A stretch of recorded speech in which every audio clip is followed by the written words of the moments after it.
Hi everyone, welcome to today's webinar on self-love and self-care with Uprise, EAP. My name's Nigel Pollock. Yeah. Good idea. Say good day in the chat. Today we are going to be talking about the relationship between self-love and self-care, and there's a real starting point around what does it mean? And what does it even mean to love oneself and to take self-care? And right up front, I'm in Australia. We have a strong culture in Australia against selfishness. Selfishness, and to be called selfish is one of the nastiest things that you can be called. And so that cultural cringe gets in the way of us being actually able to take care of ourselves, because when we practice self-care and self-love, we can be criticized. The other form of criticism that's really starting to creep into our culture is the criticism of being a narcissist. So, heaven forbid that anyone would ever dare to call you or me a selfish narcissist. They've become the mean things to say about people, and so we culturally cringe away from them. And yet, what a narcissist does really well, to a certain extent, is self-love. They put themselves first. They do things for themselves. When we are being called selfish, it's often because we're doing things that are taking care of ourselves. And so this webinar talks to those issues that we all face, and I'm really interested in hearing from you through the chat what you're interested in this topic, what it is about this topic that has brought you here, what's got you interested. And as we go along, just feel free to just drop any thoughts or feelings that you're having into the chat, and I won't name you so that it doesn't come through in the recording. But I'll reference what you talk about, and I'll talk to what you're talking about, so you can feel like I'm talking to you. I'd like to acknowledge the Gumbangare peoples upon whose country I am currently sitting. They are the traditional custodians of these lands, and these lands were never ceded. This country was never ceded by them to the people who have come more lately. I pay my respects in a genuine and authentic way to the elders, past, present, and emerging, for their ongoing custodianship and care of this land, and pay a debt of gratitude for having protected and cared for this land for so many millennia, and continuing to do so, and continuing to do their best to help all of us to take care of this land. And a warm welcome to Aboriginal and Torres Strait Islander people who are here with us here today. Someone's written, I usually put other people's needs above myself, even if it's damaging to my own needs. That's why I'm here. Yeah, thank you for saying that, because that's what I feel like I'm talking to. I feel like I'm talking to exactly that, and you'll see that in my slides. So I'm Nigel, psychological coach with Uprise. I'm a trained and practicing psychotherapist and counsellor, and I'm a teacher, trainer, and supervisor of psychotherapists and counsellors. That's my credentials that give me the right to speak here today. And I do a lot of work in relationship counselling and couples therapy, where these issues of need and self-care, and the importance of self-care, and accusations of being a narcissist or a selfish person are very, very frequent. So this is the starting point, and I think that this is why most of you are here. Burnout is what happens when you try to avoid being human for too long. And I'm going to talk a lot about the way in which we have taught ourselves, or been taught by others, to pretend that we don't have needs, to convince ourselves that we're not important, that other people are more important than we are, and that it's up to us to sacrifice ourselves for the benefit of other people. We talk about burnout in counselling, in social work, in youth work, in various settings where people devote their lives to caring for and working for other people. And it's a warning. It's a warning that's given, you know, in through the academic institutions, that by coming into a caring profession, you're putting your hand up and saying, I care about other people. And sometimes you're putting your hand up to say, I care about other people more than I care about myself. Other people have greater need than I do. And so I will devote myself. I will self-sacrifice. I'll sacrifice my well-being and my needs so that I can help other people. I remember having a client who came to me after many years working in a youth service, and as in all those services, there was an attrition of staff. There's an endless need. If anyone's ever worked in disabilities or youth work or with children and families in need of assistance with addiction, almost any of these spaces, it's a bottomless pit. You can just keep throwing money and energy and money and energy and money and energy, and the problem just won't be solved. It's too big. It's bigger than any individual one of us, and you know, these issues are proving to be bigger than all of us. But what happens is that when you're a caring, kind, generous person, you devote yourself to the people who are more in need than yourself. But it doesn't just happen to social workers and youth workers and counsellors.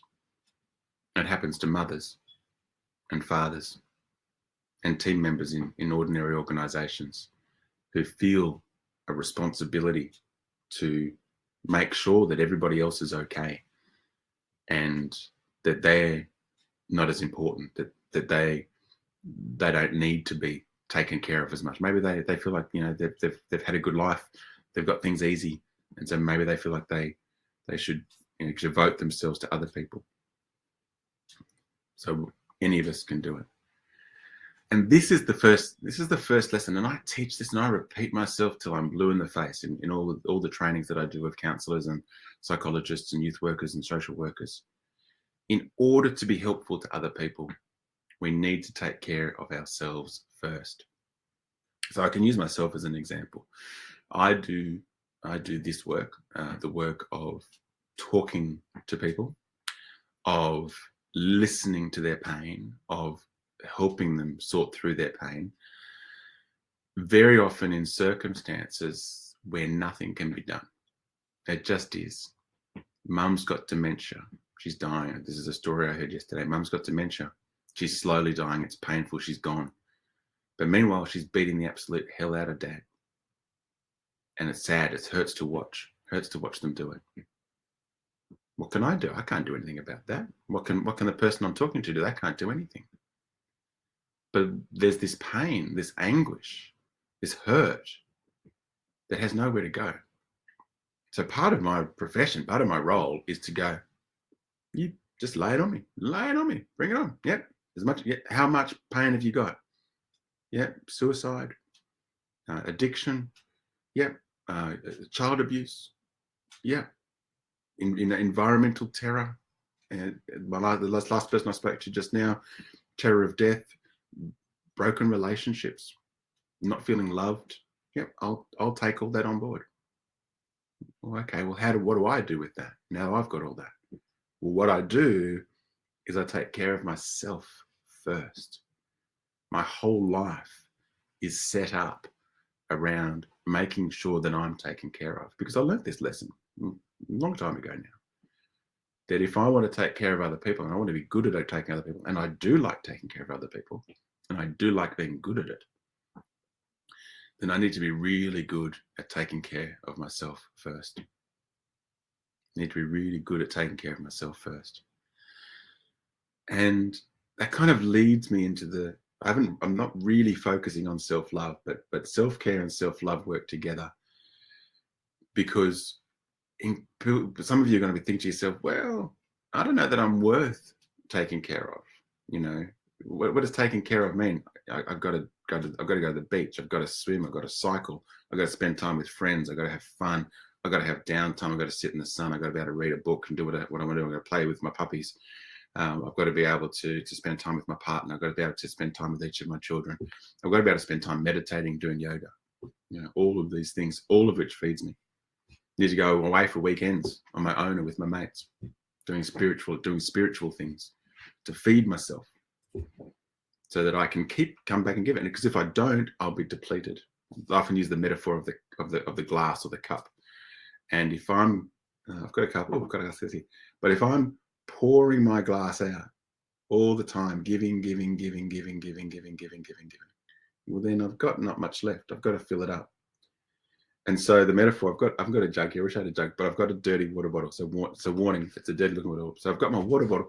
So if I'm going to be pouring out, I need to be pouring in.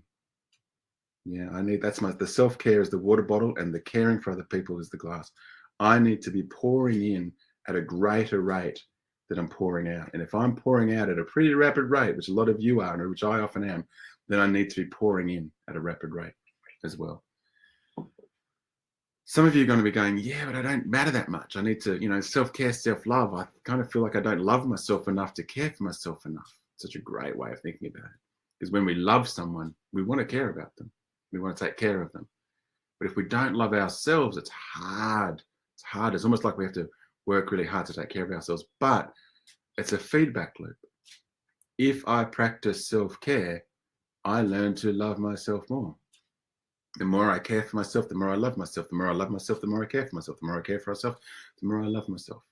It's a cycle. I should have had that in some kind of infographic. All right.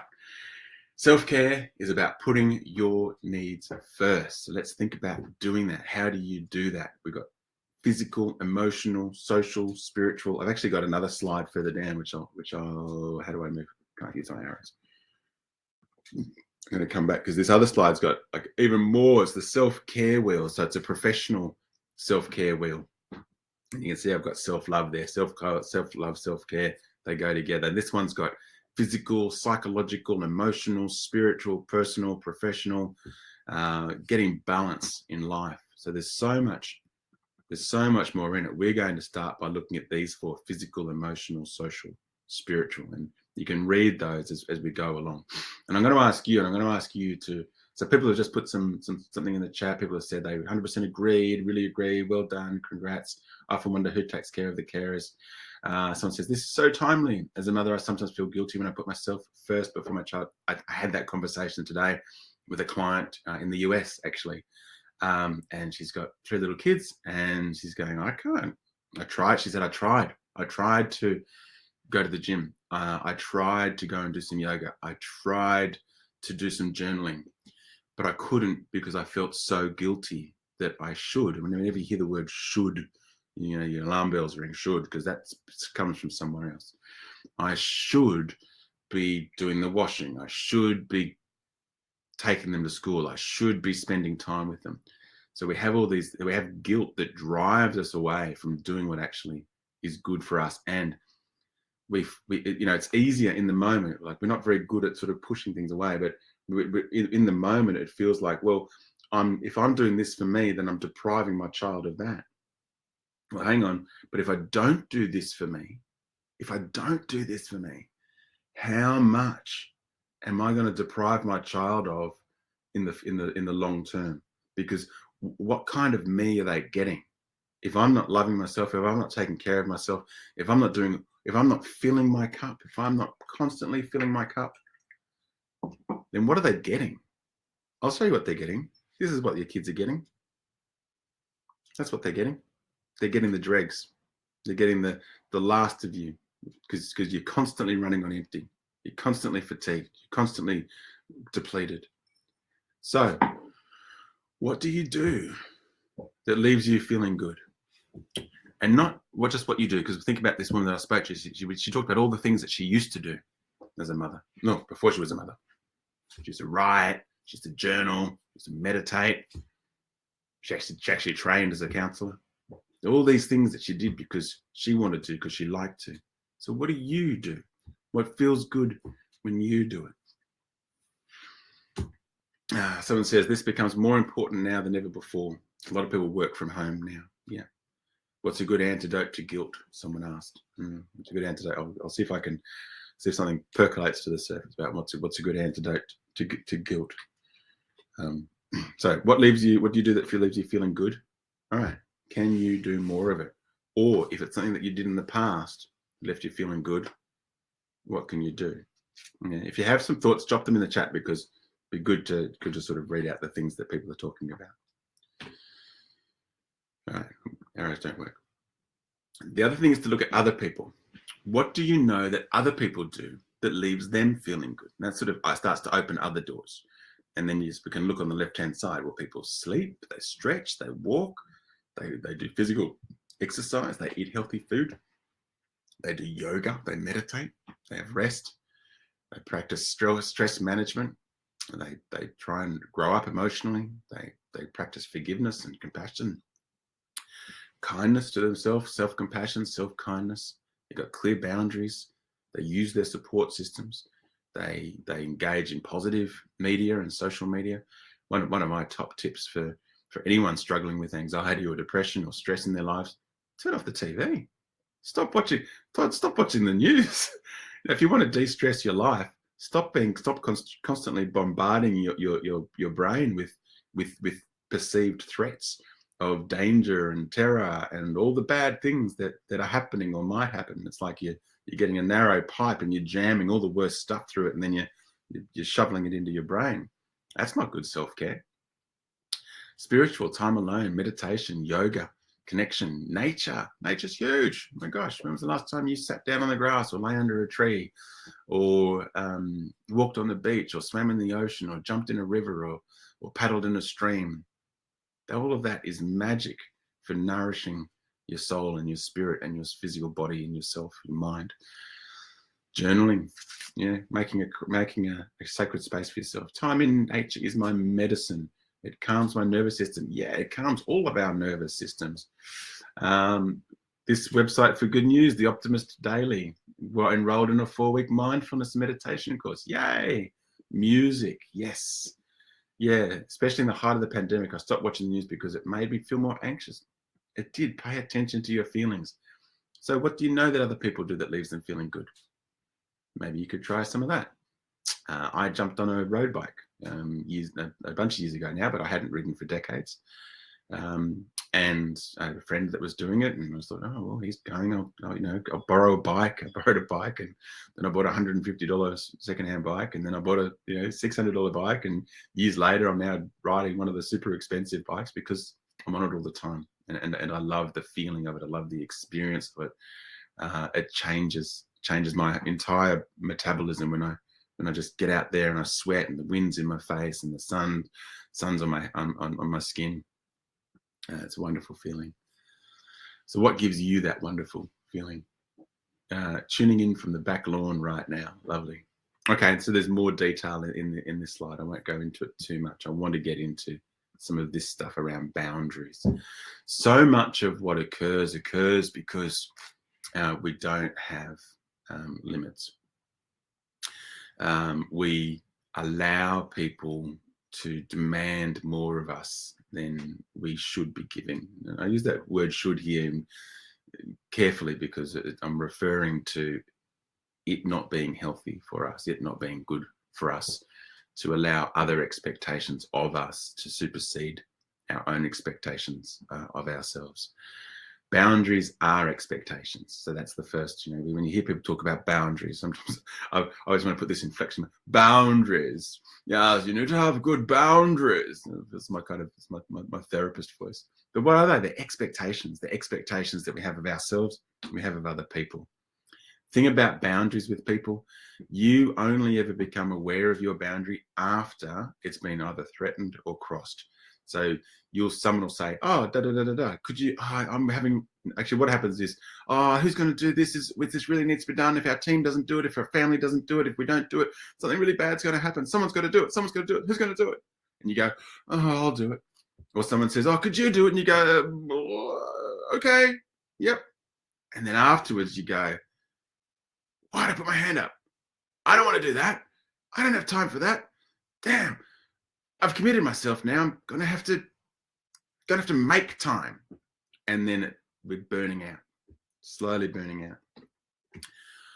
Other people, on the other hand, they only know about our boundaries, usually, after they've crossed them and you've let them know about it. So not only does another person have to cross my boundaries, But I have to then say, hey, excuse me, you crossed my boundary. Someone says, oh, could you do it, Nigel? Could you, I would need this thing done. Can you do it? No, sorry. I haven't got any capacity for that right now. There's my boundary. You're expecting me to do the thing. I'm expecting to not do the thing. Someone else can do it. But what if it doesn't get done? Oh, panic, panic, panic. What if the kids' socks don't? I had this conversation this morning. What if the kids' socks don't get washed? What if the kids wear dirty socks to school? What kind of mother will I be then? You'll be the kind of mother that has kids that wear dirty socks to school. That's the kind of mother you'll be. So unless you clarify them first.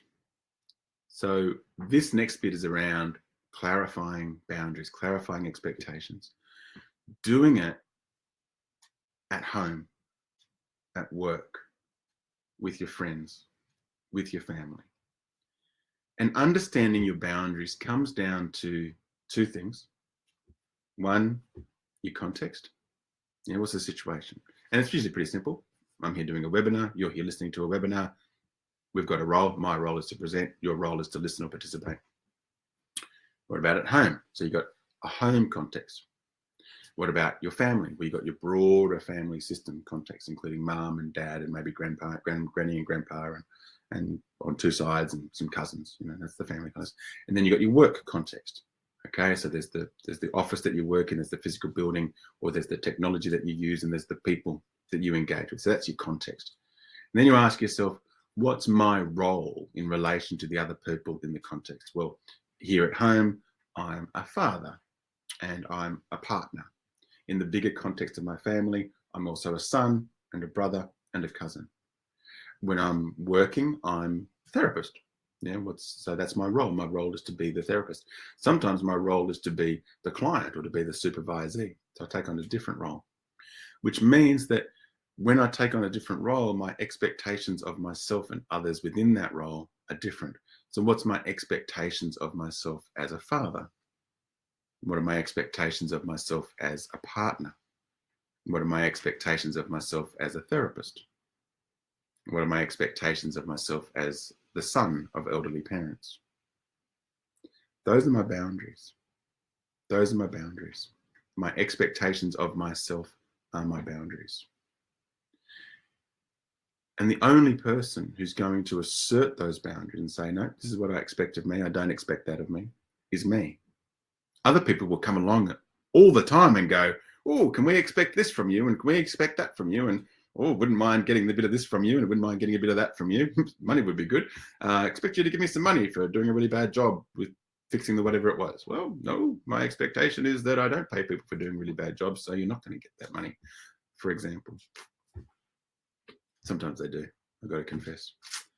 The goal in our relationships is to have clear and consistent boundaries. Now, this is parenting 101. Clear, consistent boundaries. I had this conversation this morning as well, actually, now that I think about it, with a couple. Clear, consistent boundaries. They've got a child, and that child's 5, and that child won't sleep in her own bed. And so mum and dad go, come on, let's go sleep in your own bed. And the child goes, no, I don't want to. And it's 3 o'clock in the morning, and there's a little baby sister who's going to be waking up. And so the parents go, okay, then just come and sleep in our bed because it's easier for all of us. Now the parents are saying, how do we get her out of our bed? How do we get her out of our bed? Well, you haven't had clear, consistent boundaries. And if you want your child to go back into her bed, then you need clear, consistent boundaries. Tonight, you are going to sleep in your own bed. When you come to us or when you call out for us, we're going to put you back to bed in your own bed. And then it happens, and then there's a big tantrum at 3 o'clock in the morning, and we still say, you are going into your own bed, you're going to sleep in your own bed, you are safe, it's going to be fine. Happy to sit with you for a little while you fall asleep. I'm going to go now. You try and go to sleep. If you can't go to sleep, I'll come back. Clear, consistent boundaries. People, especially kids, feel safe, comfortable, trusting when they know what to expect from you in response to their behaviors. So be clear and consistent, and people will feel safe. People will feel trusting. You don't have to give people what they want, especially kids, especially bosses, especially your colleagues. You don't have to give them what they want just because they want it. You just need to be clear and consistent about your expectations of yourself within the role that you're in, within that space. And then you can negotiate that. You can negotiate that expectations. If they If they have a different set of expectations, like, oh, okay, boss, okay, wife, okay, husband, okay, children, let's have a conversation because these were my expectations. This is what I expected from myself. This is what I expected from you. This is what I thought you expected from me. Is there something that we need to change here? Tell me about that. A good way of having these conversations when we're feeling that our boundaries aren't being respected, which usually means that other people have different expectations of us than we have of ourselves. This is kind of the formula. And some of you would have heard this before. Yeah, someone's saying in the chat, learn to say no. Yes, say no. No is a wonderful thing to say. So as the other great thing that I like saying is, I don't know. What should I do? I don't know. I just don't know. Maintaining your boundaries with mutual respect. And so the formula is observation first. So when you asked me to do that task, I feel firstly responsible, like I should say yes, but I also feel that I don't want to because I know that I don't have the capacity and I'll become overwhelmed. I would be grateful if you could find someone else to do it. When you come into my space, I feel overwhelmed and threatened, and I would be grateful if you would respect my space. It's kind of a nice way of saying no. What do I got here? Oh, I thought I had a bunch of slides. I've got a little bit of time to talk about the EAP because I wanted to talk about Uprise and what we do, because a big part of self-care is being willing and able to reach out for help. We humans are mammals, and mammals are social creatures. We are not designed to be out on our own, out by ourselves alone. I'm not sure if any of you caught the program on SBS called Alone. Those guys and girls, they could survive in the wilderness, but every single one of them, not all of them could survive, but the ones that could survive, they could survive, and some of them could survive indefinitely. But they could not be alone. We need other people. We need help. And an easy way of accessing help is through an EAP, prepaid by your employer, set number of sessions. You can have either coaching or therapy. Coaching tends to be sort of problem solving, not surface level issues, but things that are bothering you, that you want some tools, or you want some strategies that you just want to deal with. You can do some coaching. You can also do therapy, where therapy says, oh, therapy realizes that, well, there's something deeper underlying this. This has been something emotionally you've been struggling with for a long time. Let's have a look at what that is. Let's have a look at what's going on beneath the surface and see if we can change the way you feel, the way you think, the way you act, so that you start to feel better about yourself. And if you're talking to me, for example, then, and we're talking about relationship issues, then we'll talk about boundaries. We'll talk about it quite explicitly, and we'll work through what's the context. I did this coaching call the other day with our prize client. What's the context? What's your role in the context? What's your expectations of yourself? Actually, we did it in her intimate relationship. What do you expect of yourself? What don't you expect? And actually, we rephrased it specifically for her around, what are you responsible for? What aren't you responsible for?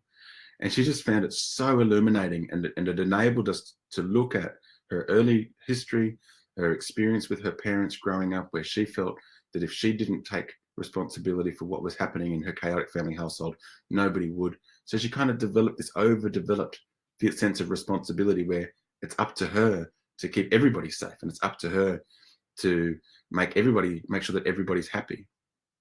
And it almost came as like a surprise or a revelation to her when I said, well, that robs them of the opportunity to take responsibility for their own happiness, right? And I said to her, who's responsible for your happiness? She's like, well, I am. Well, then who's responsible for your partner's happiness? I am. No, she's not. She's not responsible for her partner's happiness. She's responsible for her happiness. And I said, what about your child? I think she's got a 5-year-old. Who's responsible for her happiness? She's like, me? I'm responsible? I'm not sure that you are responsible for her happiness. You're responsible for keeping her safe. You're responsible for making sure that she sort of gets through life to a point where she can make her own decisions. But I don't think that you're responsible for making her happy. I don't think that anyone can do that. And what happens when you feel responsible for making a child happy, and the child gets upset, because they all do. They're all sad about all sorts of stuff all the time. And if we feel that it's our job to make them happy, then we're going to have a really hard time. All right. Well, thank you, everybody. Please do make use of the EAP. I hope you enjoyed our session today. I hope you got value out of it. And I look forward to seeing you next time. Take care.